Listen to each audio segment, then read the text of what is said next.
তীব্র গতিতে ঢুকছে পানি। 10 দিন ধরে কুশিয়ারা নদীর পানি ঢুকে জলমগ্ন হয়েছে সিলেটের 4 শতাধিক গ্রাম। বুধবারও দুপুর 12টার দিকে কুশিয়ারা নদীর পানি ফেঞ্চুগঞ্জ পয়েন্টে বিপদসীমার 92 সেন্টিমিটার উপর দিয়ে প্রবাহিত হয়েছে। এতে বালাগঞ্জ, ফেঞ্চুগঞ্জ ও ওসমানীনগরের বিস্তীর্ণ এলাকার ঘরবাড়ি, দোকানপাট, সরকারি ভবন পানিতে তলিয়ে আছে।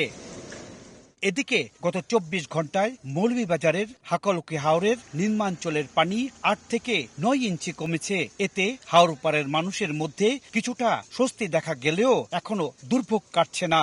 জুড়ি, বড়লেখা ও কুলাউড়ার এখনো 2 লাখেরও বেশি মানুষ পানিবন্দী হয়ে আছেন। বালাগঞ্জ উপজেলাটা এমনিতে নিচু এলাকায়, আর পাশে কুশিয়ারা নদী, খুব সহজেই পানি উঠে যায় বাজারে বা গ্রাম অঞ্চলে। রাস্তা ভেঙে গেছে, তার বাদে অনেক জায়গায় অনেক সমস্যা। রাস্তার সামনে গেলে ব্রিজের সমস্যা, ব্রিজটা একদম নিচু হয়ে গেছে। নগদের কাছে সব গ্রাহকই প্রিয়, তাই তো সারা দেশে ক্যাশ আউট চার্জ সবচেয়ে কম।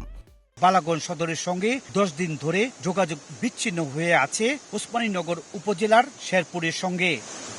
কুশিয়ারা নদীর তীব্র স্রোতে বালাগঞ্জ শেরপুরের এই সড়কটির বিভিন্ন জায়গায় এ ধরনের ভাঙ্গন দেখা দিয়েছে। পাশাপাশি 2 বছর আগে নির্মিত এই কালভার্টটি হেলে পড়েছে। সিলেটের বালাগঞ্জের কচ্চারপাড় থেকে ইকরামুল কবির, সময় সংবাদ।